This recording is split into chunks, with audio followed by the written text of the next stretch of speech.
Hello, everyone. Welcome back to the Superhero Finder podcast. I, as always, are your host, Matt Wilson, and I'm scouring the cosmos. And I'm lucky enough to be sat in the Matt Cave with an absolute gent, an absolute flirt based on the messages he's been sending me as well, and a personality. And as always, we're trying to find inspirational stories, funny stuff, sometimes finding the humour in the darkest places, and just something for you to enjoy and listen to. So whether it's for you, whether you want to listen to inspire somebody else, thank you for listening. And I'm welcoming to the back cave James Morrell. How are you doing, buddy? Yeah, I'm good, man. Thanks for having me on, firstly. Secondly, what's that? I said you're welcome. Hey, yeah, man, this is exciting for me because, like, I've only done a handful of podcasts and, you know, it's something I kind of want to get into myself as well eventually. So I feel very blessed and lucky that I'm on yours. So thanks for having me. No, I appreciate that. And I would always say I've learned a lot from doing mine. This has been going for 3 years now. So if you did want to start something, you ever want any pointers or any help or anything, just give me a shout. Nice one, bro. I really appreciate that. Thank you. Now, some people will recognize you because you're pretty popular on TikTok, right? Trying my absolute best, yeah. You're trying your best for many reasons. But for people that don't, who are you, James? I'm a kid from a council estate in Peterborough that, like, when I was really young, I was influenced by a movie that then instilled in my brain that I want to do what the man on the telly does. So first things first, I'm an actor. Secondly, I've always used social media. I've got a lot of stuff on YouTube. Nothing ever really kicked off for me until 2021-ish, 2020, where I got stood up on a date and I filmed a video and that went viral. And so I was in the algorithm. And since then, I've kind of just gradually built up a little following on TikTok. So I guess I'm an actor, content creator, and a little boy that had a dream that is still kind of going balls to the wall with that dream. And also I've got something called alopecia, as you can tell by the interesting hairstyle I'm rocking today. And I also have something called Crohn's disease. So on my social media, I used to do a lot of comedy stuff, used to do a lot of impressions, coffee content, because I worked in a cool coffee shop. And then my autoimmune condition started cropping up. And so my content changed a little bit. So I do a lot of sort of mental health awareness and talking honestly and openly about what I'm going through. So that's a little bit about me. I kind of want to spread a message that it's okay for men to be traditionally masculine and hold all of those beautiful qualities, but also be vulnerable and show that they can have emotions and sort of be another man in amongst many other men that are trying to spread a message that, you know, we can open up and be vulnerable as well as being strong and masculine and providing and all these cool different things. You know, we could be multi-layered, you know, like Shrek when they're like talking about the onion and the fact that onions have layers, you know? Layers, donkey. It has donkey. Layers. Aye. You know what? I absolutely love that. And I was just saying before we came on that I followed you for a little while. So I followed you before the kind of alopecia. I didn't know until recently that you've got Crohn's, but I know a few people with Crohn's, and I've had a few guests on the podcast before who have Crohn's, and then sometimes stomas as well. So, you know, I think it's really important to raise awareness that there are conditions like that because they're often invisible, right? Unless you are the kind of person that shows it and is happy to show stuff like that. So a lot of people, you just wouldn't know. So, and you know what, with that as well, just quickly, a lot of people that are struggling and suffering with it, which is what I found now, talking openly and honestly about what I'm going through, is I get so many messages from people that are saying, especially young men, which is amazing, you know, reaching out and saying, I've been struggling with the same thing. I've got 3 big patches on the side of my head. I wear hats all the time. I'm crying every night. I don't know what to do. I'm lost. But your videos have helped make me aware of the fact that there are 1, other people going through it, and 2, it doesn't matter if you're going through it, you can still be okay and feel those emotions and it not be as intense as it once was, just because there's another person, i.e. me, that is on social media that is just putting out a message there that it's okay to go through this stuff. Yeah, because like you said, Crohn's disease and alopecia, not so much because it's physical, but Crohn's disease is invisible, you know, and it's debilitating for a lot of people, you know. And so I didn't know what Crohn's was until I got diagnosed overnight. Right, okay. And so all my world sort of came crashing down because the anxiety of not knowing what it was made it a lot worse for me than, you know, if I'd had known about it before. So like you say, it's like, I want to talk about it so more people understand. And so we kind of spread more compassion, I suppose. Yeah. I mean, for you to find that out overnight as well, for it to kind of just be a part of your life, just like that, I think I remember one of the videos that you put up when you just found out, like very close to when you just found out. And I remember seeing the change, like you mentioned, the change in content then. It was very clear that you were just following where you were and that you weren't worried, or it looked like you weren't worried about putting that content out. Was there anything that held you back from doing that, any part of that process? Or were you just clear that you were just going to carry on doing your thing? I think when I think one of the reasons why I posted a lot of my real life on social media with the Crohn's disease is because I was scared and I didn't know what to do or who to turn to. Because when you get to a certain age as an adult, you have to take responsibility for yourself and the things you go through, right? But there were many parts of myself at that time where I still felt in my head that I needed help and I needed someone to kind of be there and look after me in a way. And so I kind of use social media as a big outlet to kind of, I think I immediately jumped into trying to help other people before helping myself because I didn't want to accept it. Yes. And so I think that makes sense now in hindsight. And the same thing with the alopecia. It's only recently now that I've kind of found my confidence again and I've accepted that I have to help myself. And by helping myself, and on my social, by helping myself, my message on social media will then lead to helping others. But I have to come first now. But before, I think I buried it all and was like, I need to put messages out there to help other people because I can't accept that this has happened to me for the time being. And I hope that makes sense in a way. In more ways than you think. In more ways, it's incredible, isn't it? When you're that kind of person, it's almost that suit of armor that you build up. So you put that suit of armor on, you go, right, this is who I am. Okay, there's stuff going on, but I'm going to shelve that for a second because the bigger part of this, I can spread this message. But like you say, without fully processing and almost trying to let yourself start to understand what life's going to look like, it kind of catches up with you, doesn't it? Oh, mate. Oh my God. That's such a good point. It caught up with me so it took a little bit of a long time for it to catch up with me. But when the hair started going, mate, like it was probably the most traumatizing thing, waking up every day, pulling my hair out. Yeah. But the thing that I'm grateful for in hindsight now is the fact that I was going one way, and that was I knew everything. My ego's there. I'm owed something from the universe, while at the same time not putting much out there in order for me to deserve the things I thought I expected.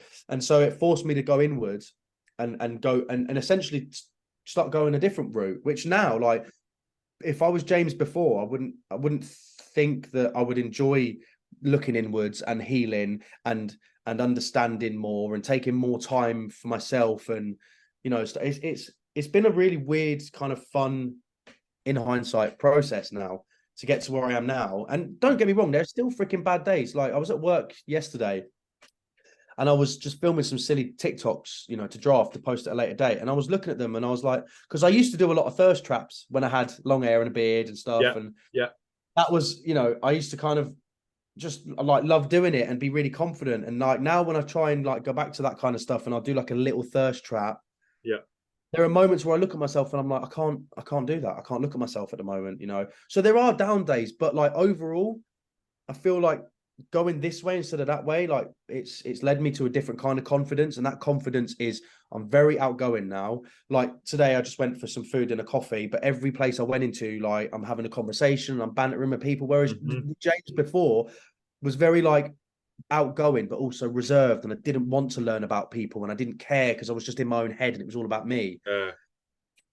So yeah, it's been a hard situation to go through, but I think the message I want to spread really is stick the fuck around. Stick around. It's hard. Like I know everyone has different challenges, especially for young men, because it's the largest killer in men under 50, I believe, like, doing it yourself and stuff. And so I kind of I've been there many times, especially because of this stuff. And I didn't think I'd be able to see a light or be happy again. But I realized that mental health, you don't reach a destination. You're constantly happy. You're happy, then you're sad, then you're excited, then you're scared. And it's like, that's life, man. And I kind of want to get that message out there just to stick around. Just stick around. It's funny, isn't it, when you say the up and downs, because I, for a long time, was kind of searching for that high. And I got that high from doing lots of good things. So I did a lot of voluntary work, a lot of stuff for charity, and I filled my time when I felt at my worst. I filled my time with doing stuff for other people. And then I felt like as soon as, for example, lockdown comes in and I can't do all that stuff, where's the feeling good coming from? Not me. Exactly. And that's Yeah. and I felt that drop. And it's what I've learned from that is that actually, you know, I do a fair bit of support work and stuff on TikTok and mental health. And we've got this community going and it's fabulous. But if you think of like between, we say between 1 and 10, how are you feeling? Like 1 being super low and 10 being super high. So 10 is unrealistic to expect all the time. But I realized that if you're a 5, yeah, it's not a 10, but 5's okay. It's okay to be okay because it's about during them peaks and troughs, it's just raising that average and just getting happy with what you've got in the middle rather than just chasing to be up there. Yeah, because I think when my journey from going to drama school from where I live, from Peterborough, going from the council estate and having a dream of being an actor, and then getting to drama school and getting to London and realizing, oh, I've still got the same problems I had before. Yes. That message that messed me up a little bit. And then I went on a little journey of like, oh, the grass isn't greener. It's, you know, you don't find happiness. Like you've got to make it yourself. And real change comes from changing how you react to things, like your environment, to stress, to things you go through physically, emotionally. That's where real change comes from. And that's where you find real happiness, where you can find something positive in the worst parts of you. That's, I think, where real happiness comes in. And it's having an awareness of when you're coasting at 5, that you don't have to be chasing this high. You don't have to be beating yourself up by being down here. You just basically just chill. And when the bad days come, that's okay. Just don't be a dick when you react to those bad things, to yourself and to others and to your environment. And when the good things come, know how to take a moment to appreciate it. I'll tell you this one thing quickly. My friend that I work with, Jamie, just got married. Right, and one of the clients that come into our cycle shop, the spin studio, Jamie was like, do you have any advice like for my wedding? I'm a bit nervous. And she was like, when you're there, just go and stand in the middle of wherever you're at and just have a moment, put everything down, arms by your side, whatever, breathe and have a look around you and really be present and take it in.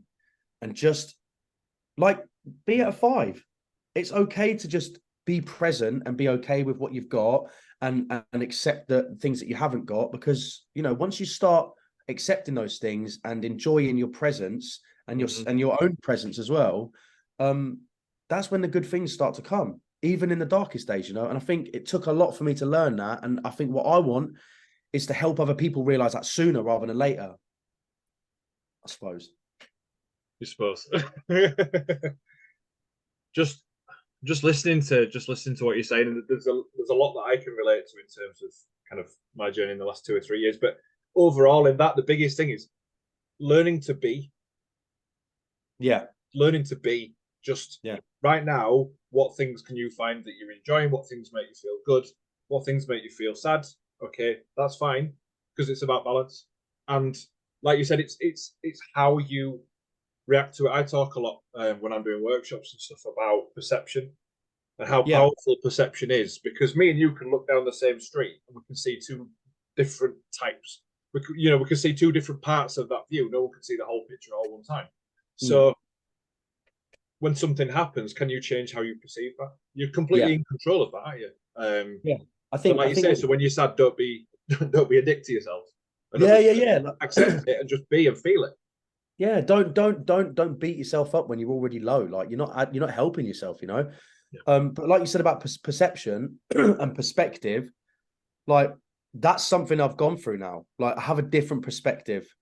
I have a love for life that I didn't think I would have before. And like just touching on stuff that I haven't talked about just yet, going through struggles with like drinking booze and doing drugs and stuff and trying to find an escape through that. And also almost like trying to find something external that I can put in me that will help change me. You know, I went through my own little journey with that kind of stuff.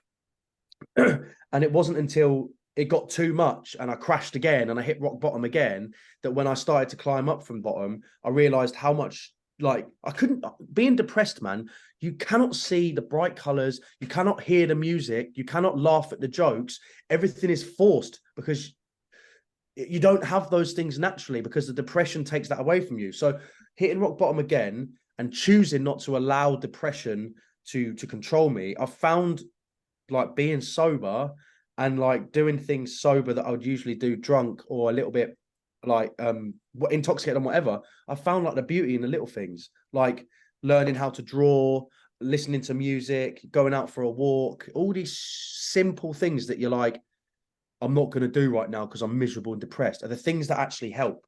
And it's like, it's funny because like there's jokes and memes and stuff. It's like when you call up Samaritans or you talk to a doctor and they're like, have you had a cup of tea? Have you gone for a walk? Have you had a hot bath? Have you had exercise today? And you're like, I don't want to do that because I'm fucking depressed. It's like they're saying it all for a reason. And it's about the perspective. Once you break out of that depression and you get a different perspective, even if it's for 1 minute, when you're happy and you get that serotonin release and you're like, oh my God, this is what life is like. Try to latch onto that more than vices, you know? Yeah.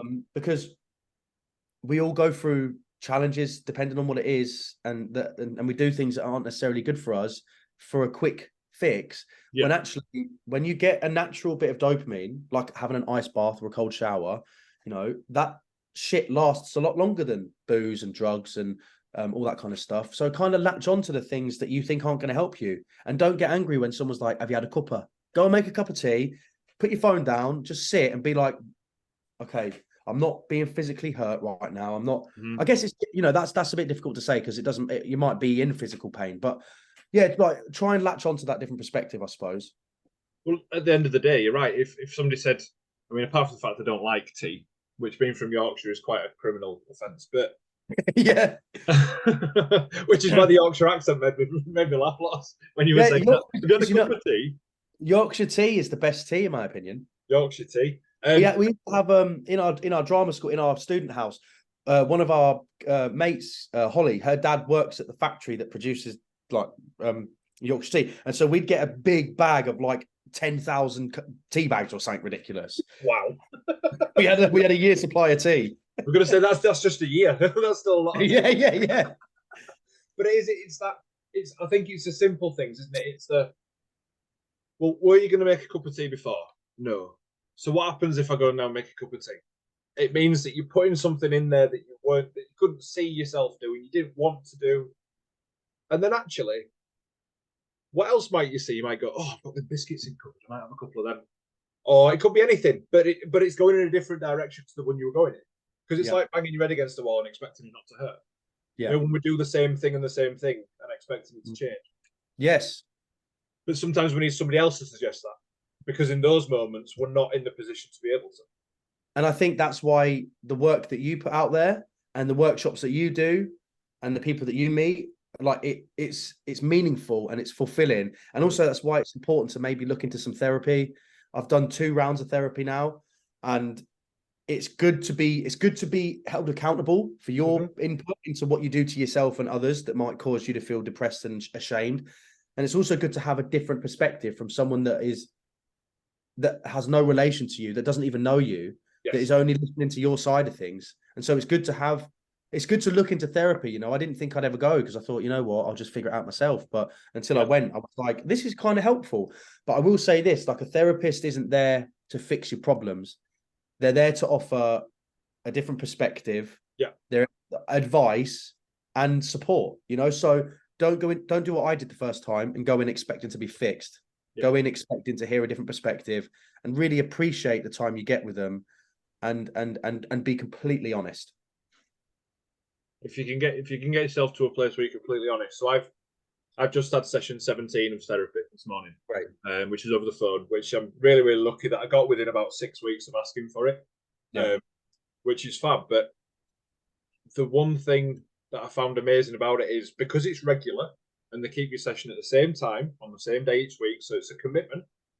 So you know it's coming up. So not only have you got that safety that you know it's coming up, so you'll have a space to be able to talk, but also it's no, actually, right now I'm going to think about what I want to talk about. So it's almost trying to put things in order, and it's having somebody else that I don't want to let that person down. Yes. So no matter what kind of motivates you, you've got a little bit of everything there. I mean, that amongst the CBT, and I've had a round of peer-based counselling as well. And you know, they've all worked in different ways, but I think, funnily enough, the therapy I'm having at the minute, which is classed as exploratory therapy, which is very loose, but it's about me doing all the talking. and it's about just the questions to enable me to dig a little bit further. There's been so many light bulbs, and it's been some hard hitting stuff, and I've come away going, you know, when you're that kind of zombie mode, and you're just like, I don't know where I am. I'm kind of just existing because you're so busy thinking about stuff. Yeah. So it's tough. It's tough, but if you can do it, you know, let's lift the stigma off of it. I was only saying to someone the other day that in the UK, there is still a stigma around having therapy because it's almost like you're trying to fix yourself. Whereas you go to the States, they have it as part of their monthly outgoings. Yeah, it's like it's a regular occurrence. It's like it's normal, you know. You see it in movies, TV, pop culture in general. You hear celebrities and stuff talking about it a lot, especially actors. As an actor, I look up to a lot of other men and a lot of other male actors, and I watch interviews of them talking about their mental health and their journey with alcohol and vices and success and failures and stuff. So it's like over in England, I feel like we have this culture of like nobody talks about anything. We just have a good old drink and a party, and we just act like everything's all right. And so, being a part of the stigma, breaking the stigma, I think is a good thing. You know, especially as a couple of men as well. You know, breaking it for other men, because I get a lot of shit on social media from people saying, you know, like just taking the mick out of me for being open and showing vulnerability. Oh, I saw that. Yeah. Let's delve into that, shall we? even today, like I posted, so I'll get it up quickly. Somebody commented on, and it was a woman actually, which is unusual because I don't usually get it. It's usually young. It's not young men, but it's usually men that kind of rip me a new one. But this woman commented saying, "Why not just shave it, my hair? Do you keep it for attention and content purposes? Not trying to be funny, but you really can't style it. You know, that's obviously not like shit for." Well, I guess it is shit for like talking about it, because she's taking a mix saying, are you just posting about this for attention? Which one, there's truth in that, but it's not the attention like I want likes and comments. It's the attention of like, I want to get the attention of the right people so I can hold it, and then maybe they can look inwards and learn and accept that they're okay to have their feelings. Of course it's for attention, but it's not for the attention of validation from people and like views and stuff. It's the attention of people that need it and need to see it, and then can accept that it's okay to talk and change or look inwards. You know. Yeah, it's and you know, I'm not being funny, but it's always a great way to start by being funny, because anytime anyone says that, I'm not being offensive, but well, no, you clearly are going to be offensive, and you realise you're being it as well. Yeah. It's a great use of the English language. But I mean, there's a couple of things from that. So attention is always given a negative slant, where we need attention to create messages, to get things out there. That's what attention is, right? It's just getting the focus off somebody for a second or for a minute or however long it is. But also that coincides with, might be slightly going off on a piece there, but I want to say what your kind of thoughts are on. Look, you're looking after yourself and learning to put yourself first to then put these messages out, because actually it helps you heal. It helps you do what you do for longer without burning out. That's technically being selfish. And I would say that selfish kind of gets the same rap as the word attention does, because you say selfish and it's got a bad ring to it. Yeah. When it just means you're looking after self. That's genuinely what it means. Like, you know, it depends the context that you put on it. Yeah. You know, if you're like calling someone out in a negative way and you're like, you're being selfish, and if they are being selfish in the negative sense, then whereas like for me, I feel like a lot of people are calling me an attention seeker in the negative sense, and they're not seeing especially men, even blokes that used to follow me. I've noticed so many people that used to be my friend have unfollowed me and disappeared, because it's like people genuinely think that I am putting this content out for the attention of 50-plus-year-old women to compliment me and stuff. Like there was a Reddit page about me, and that really messed me up, because they weren't slagging me off. They were talking about me in depth, like analyzing my mental health. What's happened to James Morrell's content? He used to be funny. Now now he's very much like that fella he used to do impressions of. I don't want to mention his name because I don't want to keep putting it out there and attaching him to me, but it seems like all he wants is the attention of females, and he needs female validation. What happened to his last relationship? Did she leave him because he's wants attention of other people and stuff? It's like, this shit blew my mind. It's like, you're all missing the point. I have a very fulfilling real life outside of social media.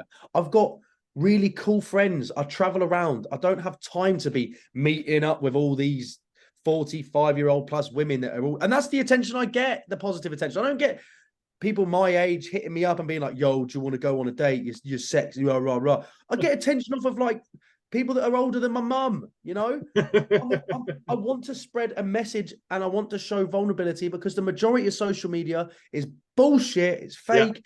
Yeah. People stabbing each other in the back. And I do not want any part of it. I want to just raise awareness, help myself by reaching out, because if I didn't reach out, there's a video in my car when I had not hair on my head and I did not know what the fuck to do. And I don't mean to be deep. Yeah, actually, I'm not going to justify it. I was going to be stupid and I was going to take myself away. And in that day, I wasn't setting up my camera and then crying. I was sat in my car like this. I don't know what to do. My life is, I don't know. There is nowhere else for me to go other than into the lake or whatever, drive it, whatever. And so at that point, I said, I'm going to reach out on social media, and it changed my fucking life for the better. So another part of my message is like, don't be scared. If you need to reach out and it needs to be on social media because you don't necessarily have the support at home or with friends, do it. If it helps you, just do whatever helps you. And hopefully we can break that stigma of people thinking that we're all narcissists and we all need validation from the opposite sex, you know? It's so true. And it's so sad that it gets that reaction as well. I mean, fortunately, I've put out some content similar. Well, when I'm being vulnerable or if I'm feeling a bit upset. Fortunately, I haven't had that response because I think my following is just too small. But no doubt, if I had more, then I would get it. And I think it's the world today, isn't it? It's that toxicity. It's the people that are leaving those comments, I've no doubt, are probably the kind of people that are unable to get their emotions out. Yep. And that's why they're bitter about it. Well, it's just I think honesty and authenticity makes the average person uncomfortable. And when they see someone doing what other people don't do, because it's not the norm, they're like, all these selfish, attention seeker, narcissist, you know, when really just you'll be so much more fulfilled if you just live a less judgmental life. And I used to make comments about people. I used to be so judgy and I used to be like me. And this situation has just helped me realize that, like, holy shit, going back to like the invisible disabilities and diseases, like, you don't know what a person's going through, and each individual has their own story and own life and own backstory, and you don't have a right to judge them unless someone's been an outright dickhead to you and you're in the middle of something with them. You know, that's when obviously you can justify thinking, oh, they're a bit of a dickhead, you know. But like, in fact, even in situations like that, nowadays, when someone's giving me hate and stuff, I think in my head, what are they going through?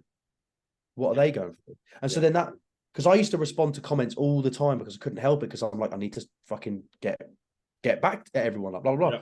But now it makes me stop and think, what's up with them? What are they going through? I hope they're all right, rather than like get really angry and judgy back to them, you know. And I just think, just live a judgment-free as far as you can life, because you'll be way more fulfilled. People spend far too much time being angry, grumpy. Yeah, and do you it's know what? A drain on everyone. Yeah, it is a drain. And I try not to now have to go, like, I've always been an angry person and I've been aggressive at times when I shouldn't have been, and I've not been able to control that sometimes. And I understand where it comes from, but the only way you can change that is real hard work, and you have to do it yourself. You know, I try to respond to comments in a compassionate way now, and I've won people over. Like, there was a tattle page about me like a year or a bit ago, and they didn't realize that I was just a normal person that has feelings and emotions, and I'm quite vulnerable, and I'm not like a bloke that's just like, yeah, lads, beers, girls. And I ended up like winning a few of them over, and now we're still really good friends now. Like, people, they're anonymous, but then we managed to like hang out and, you know, learn about each other and like the real people behind those accounts. And they realized, do you know what? I don't want to do this shit anymore. I don't want to sit online and slag people off, and because it's not nice. And that's kind of what I want to achieve. And I know I'm not going to achieve it on a fucking global scale, but if I can just change the way a few people kind of approach strangers on the internet, then that's mission accomplished, I suppose. Well, the thing is, it's the ripple effect, isn't it? If you can change even one person's mind, and they change another person, and they change another person, it's not just you. It's not just the initial impact that can feel it, is it? So it's finding. So it's like me finding people like you and kind of putting these messages out. So I haven't got millions of people that listen to this podcast, but I'm very thankful for every single one that does listen, because I'm in no doubt that every so often I'll get a message saying, really good episode that, or I'll forward it on to so-and-so, it's really powerful, someone's going to find it really helpful. That is the only reason why I do this. And I suspect the reason why you carry on is because of the odd comment that goes, do you know what? Thank you for that. I needed that. You know, it's just the real impact, isn't it?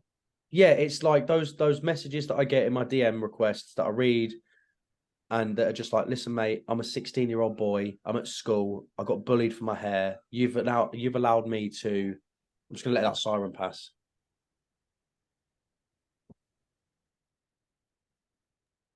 Like, it's those odd messages, those random messages from like 15, 16-year-old lads and girls as well that are just saying, you know what, I love watching you.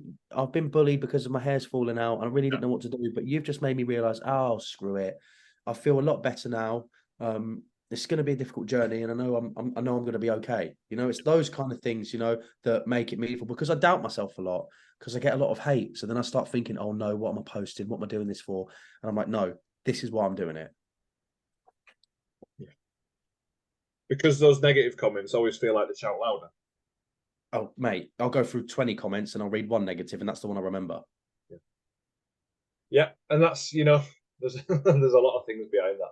I did wonder, because we spoke about, obviously, you commented a lot on your journey and that kind of that massive change, that shift in almost personality, but deep down the things that you like to do. So you like to look at kind of inside yourself and that healing and all the stuff that you wouldn't have done before.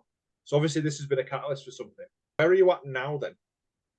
I am at a place where I can finally accept when I'm not feeling good, in a sense that so when I'm anxious, because all the health stuff, I developed pretty bad anxiety, and I always struggled with depression, but I never really respected anxiety, because I always used to think blindly into it, like, just don't worry about the thing that's making you worried, you know, just that ignorant sort of like, if you can't change it, don't worry about it kind of thing, which is actually kind of helpful sometimes. But like, I'm at a place now where when I have a bad day, instead of thinking my whole world crashing down on me, I will sit and think, it's okay to have a bad day. I'm feeling like this because of this, and I'm a human being, so therefore I'll ride the wave now, because in 10, 20 minutes or a day or two, I might be all right. I will be all right. Not might, I will be all right. And I'm confident again, and I'm putting myself out there as much as I can in the real world. And I'm enjoying myself. And I think I've found a point where I understand that happiness, like I said earlier, isn't a destination that a person reaches and you're just there forever. It's a choice that you make. And appreciation is a choice that you make when you are having a good day, and you remember that good day, rather than just trying to get to where I think I want to get to. I'm already there, and that is just fucking being alive in this second. I know it sounds, a lot of this shit that I've been saying, it sounds wanky. I've been on a little spiritual journey, man. Like, I did a guided mushroom trip with some spiritual guides that I've talked about before. It honestly, it opened my mind to a point where I was like a child again, and that's where I think I have found a place where I'm comfortable, because when I was a kid and I was upset, I'd just express that emotion and I would just feel it. And then I'd be happy again afterwards. And then I'd be sad, and then I'd be excited, and then I'd be worried. And that's all it is. Like, you have to find your inner child in a sense. And so, like, I'm in a good place, and I don't allow, you know, because autoimmune conditions and a lot of people come on by stress and that ball of anxiety in your stomach. And through therapy, I realized that, like, you know, I was diagnosed with Crohn's disease because all of my anger and anxiety and trauma sort of sits in my stomach, you know, and when I'm anxious, it's all in my stomach. And so, like, I don't allow things to stress. I just choose not to be stressed now. I get stressed and frustrated and angry. I'm a human being. Yeah. But like, I don't allow it to take control fully, you know, whereas before, like, being late for something, for example, I hate being late. Before, I go into a fucking meltdown, like, I can't be late, fuck. And then that's causing my body to be stressed, because it's like, what's going on? Yeah. And so I'm at a place now where I kind of take control of my emotions rather than let them control me. I like that. So you're the driver rather than the passenger. Because I've been the passenger for so long now, I'm fed up of it. I want to drive. I love that. And I love that comparison that you made to being a kid as well. We often, when we look at kids and we say, right, they're crying, they'll be happy in a minute. And actually, there's a lot more going on than that. But we just, as a child, we don't we can't comprehend that. We can't comprehend what's going on. I think as adults, we over comprehend. We kind of overthink it sometimes, and we go into that kind of hold up, which can help. But like you say, just kind of sitting with it and just going, it will go. Yeah. It will last. And then not holding on to that negative energy as well. Yeah. Not, I think, I'm angry, so I'm going to let it make me angry for 3 days. But it's not making you angry. You're making yourself angry. Yeah. I just think, like as we get old, like, so for me, for example, I'm 27 and I can be around 29-year-olds. And because if they're a couple of inches taller than me and a little bit more established than me, I will still look at them like I look at an adult, like I would as a child looking at an adult. I'll be like, okay, so you're an adult and I'm not. So like, you know, there's a hierarchy there when really, when I started trying to be more in touch with my inner child and accepting that it's okay to be in connection with my inner child as an adult, I started seeing myself as someone that was allowed to be in a room with other people a little bit older than me, and we're equals, rather than looking up and down and seeing different sort of like positions in society, and I'm not there and I'm, you know, I don't know. I think we should take into consideration that, like, this is what I was trying to say, looking at people that are a little bit older, like they probably still feel like a child too. Like we're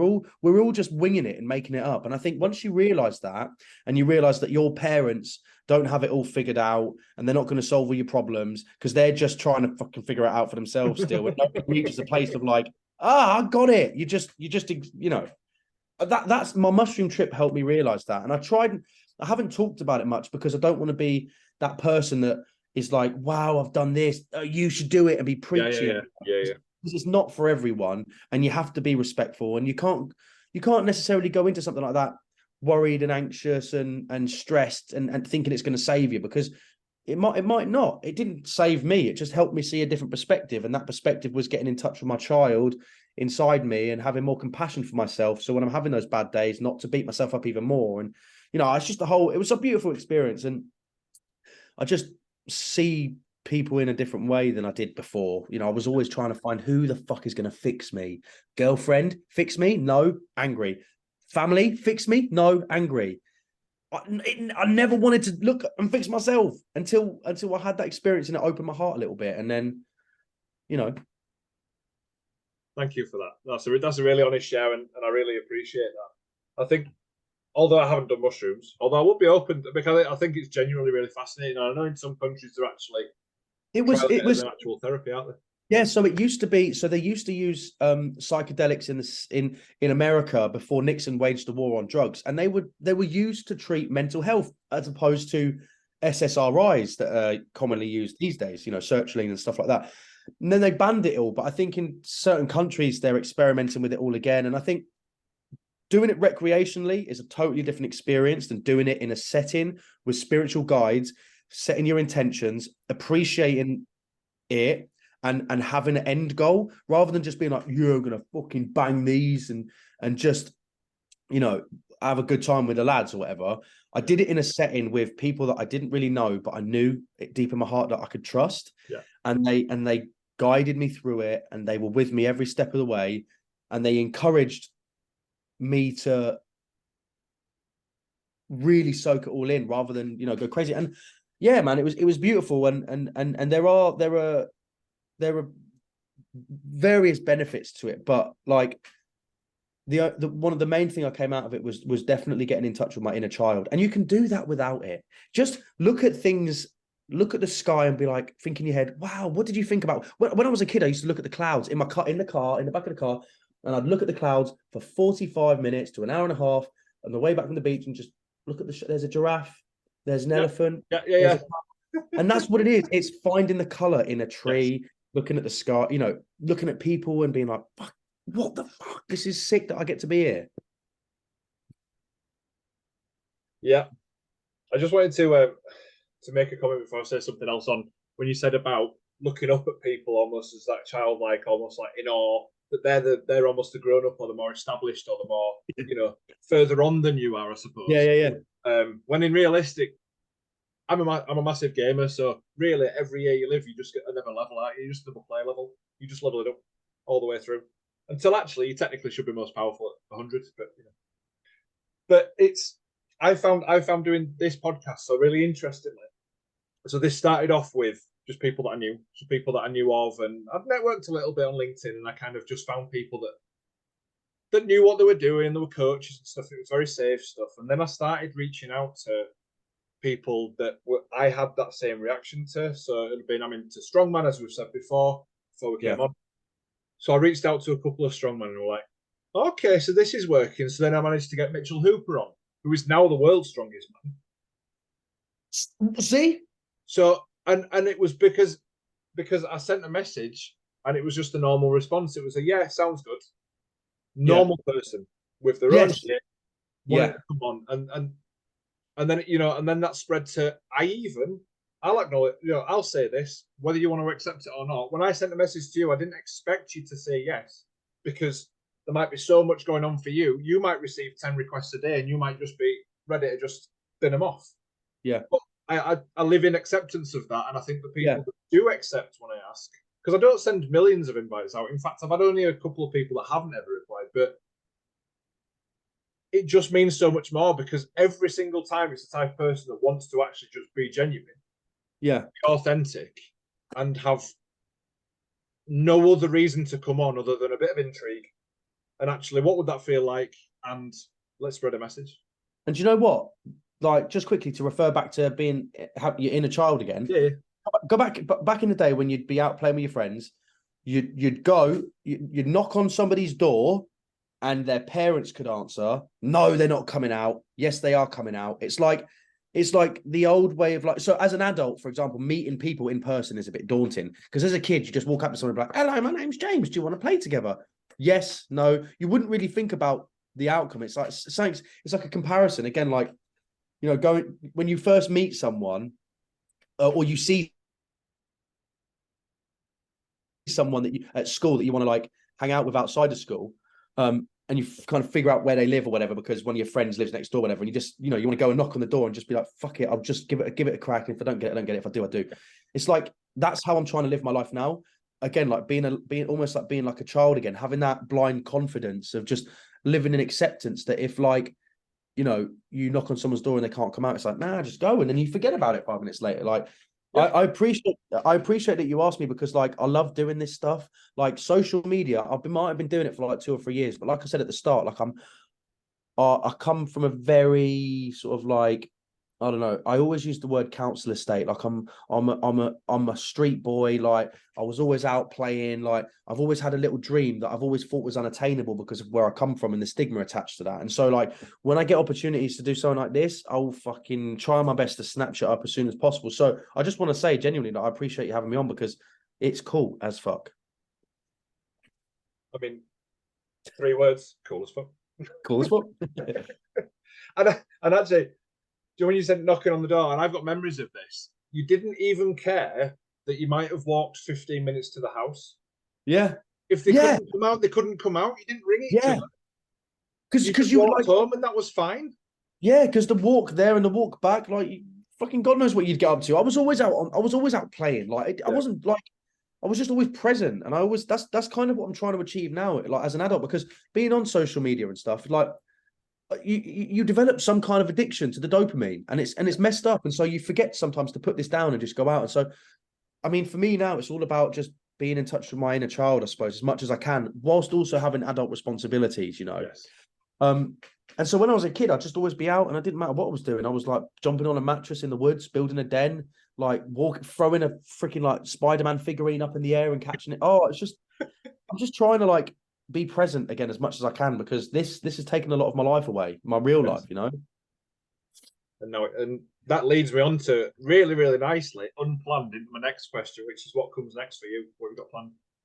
What comes next? So I may have a big interview / story coming out with a big sort of social media company kind of thing that are freaking everywhere. But I don't want to say too much before it's all done, because I had a meeting with them earlier, and I'll go to their studios, do a big interview, get loads of B-roll, talk about my journey as a man, going through my, like, beauty as a man, like my I don't know what we were saying, just my journey with it, like, and And also just raising awareness. I've also got a boxing fight on the 25th of November. It's an ultra white collar fight. Yeah, I just want yeah, to I've been asked to do some influencer boxing before, but I'm too nervous because I've never been in a ring before and I've never boxed. So I want to do this and raise some money for charity. So I am raising money for Crohn's and Colitis UK again. I've not announced it all yet because the official training starts in a couple of weeks. So once I start training properly for it at the camp and stuff, I'll put it out. It's 3 2-minute rounds in Peterborough. And that's on the 25th of November, and I'm really excited for that. What else? I think I've just got new management for social media, so they're helping me structure my content now. So hopefully I can, rather than post everything, I can just stick to just structure and maybe get some more stuff from social media, because last year was great in terms of brand deals and stuff, whereas this year's been a little bit, downhill for a myriad of reasons, because I weren't in the best place mentally and it was reflecting in my content. Whereas now I'm ready to take it seriously. So I guess the main thing is doing some cool shit and also choosing to really live my life and do as much fun stuff as possible. And I also got a back tattoo tomorrow, which is a big freaking move because I've only got small tattoos on my left arm. So yeah, I guess that's it. Hopefully as well. Go on. Yeah, same. I'll send you a photo straight away when it's done. I'm excited to see how you find it, because I found one of my back ones. I've only got one on my back. It's tiny. I've got 2 full sleeves and almost 2 legs as well. And I've got one tiny one on my back because I didn't enjoy it. So we're going to see. Okay, so I've got to drink plenty of water and get lots of sugar in me then. And that's what a lot of people have said. Water and monsters. Oh, yeah. I'm excited, man. Yeah. It just sounds like you're just ready to get your ducks in a row. Yeah. Get that stability, get that balance. Like you said, once you've got that management kind of directing you can then find out what can I do with the extra time, or is there more time for me to do other stuff? And I know it's still going to be as impactful because they're there to help you grow, right? To help you kind of grow the brand. 100%. So that's going to be awesome. I can't wait to keep in touch about that stuff, man. Let's message each other. Let's just talk about stuff because we've got a load of stuff in common. Mate, I wanna next competition that you do, I want to come and bring my mate Owen. You'll get along well with him as well. He's an all-round athlete. He's an ultra marathon runner, strongman. Make that make sense. He ran 250 miles across the desert in Jordan, and then came back to Peterborough and won a fucking strongman competition. It just doesn't make any sense. You'd get along well with him, man. So I'd love to come and support on some future competitions and just hang out and stuff. Yeah, man. Yeah, because I mean, Peterborough's not really that far. I mean, I've been to Peterborough Showground before for a car show. Oh yeah. A few years ago. Modified Nationals. Yes, Modded Nats. Yeah, Modded Nats. Yeah, we used to do all the time. So yeah, we'll definitely do that. I'll let you know about competition because apart from this one, it'll be next year now, I think. But we'll sort something out anywhere. I will meet up and do something. I have got one more question that I like to ask every single guest, James, and I'll plan it, but I'm going to see whether it takes a lot of thought or whether you've got the answer straight away. No pressure. Spotlight on. You're in the chair now. I love superheroes, so I'd like to know, James Morrell, if you could have any superpower, what would you have? What would you use it for? So when I was a kid, I always wanted to be able to fly. Superman. I'm a big DC guy, so it's always Superman and Batman for me. I love Batman beyond comprehension. Yeah. Superman would be cool because he's just the ultimate kind of superhero. He's got everything. But I think actually maybe Spider-Man. I'd love to be able to swing from buildings. Yeah. And have vulnerability that if I do get shot or I do get sliced and dashed, I have a possibility of, I'm a human being at the end of the day. So human qualities with also the ability to shoot webs and swing from buildings and climb walls like that. And I also think there's a bit of that from what you were saying is Spider-Man has been depicted in all the films as a teenager. Right. Going through teenage stuff, being a kid. Yeah. Yes. So that's one of the reasons why. And I love that. I love that still exploring, not completely assured, but growing in that confidence, growing into your own skin. And yes, on the webs. Jesus Christ, how we come full circle, man. That's great. I love that. Well, you can have that one for free. I won't charge you. Go on, lad. Right, guys, thank you very much for listening. If you are listening on any of the audio streams, I appreciate you, just as I appreciate you if you're watching on YouTube or Spotify. Now, if you are watching, you can see the link above my head. It's been there all the time I've been talking. But for anyone that is just listening, patreon.com/thekindeststrongman allows you to support me for probably the price of a coffee nowadays. I don't drink coffee, but I can only imagine it's that. Just to allow me to keep growing this podcast, I want to do more in a studio base, so face to face. I would have loved today to come down to Peterborough or whatever. I would have loved to come to you and we could have found somewhere to do it. That's what I want to do with it. But obviously there's constraints to that financially. So if anyone wants to look at that and see if there's anything that fits you, if not, just sharing this would be absolutely fabulous. Tell a friend, tell a family member about this episode. And if you don't follow me on the Kindest Strongman on Instagram or TikTok, why not? Please do. Please send me a message. If you've got any questions. James, where can they find you? TikTok and Instagram. They're the two that I use. It's James Morrell _. That's JAMESMORRELL_. And yeah, that's where you can find me. Perfect. Well, thank you guys for listening. Thank you for making it to the end. Thank you to my current patrons, Lucy and James, also for helping me over this year, kind of realize my dreams and keeping this podcast going. We're now at episode 104. This will be, which is incredible. I never even thought 3 years ago in the midst of lockdown that it would get this far, but I absolutely love it. But thank you again for your time today, James. Mate, thank you for having me on 100%. And there is one thing I like to finish with, and you'll love this because you love Superman, don't you? Yeah. There's 2 words I say to everyone. If you say it very quickly after me, I'll edit it so it sounds like you're saying it at the same time. Stay super, everyone. Stay super, everyone.